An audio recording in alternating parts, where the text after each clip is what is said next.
Interrogative pronoun who, অর্থ কে বা কারা। হু ব্যক্তির ক্ষেত্রে বসে। Who are playing in the field.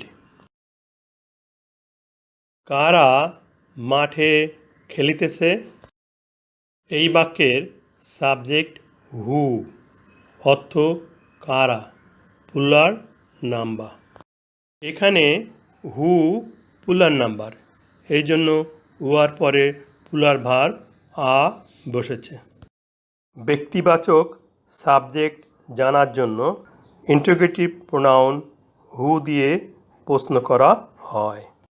Interrogative pronoun বসলে বাক্যের শেষে নোট অফ ইন্টারোগেশন বা প্রশ্নবোধক চিহ্ন বসবে।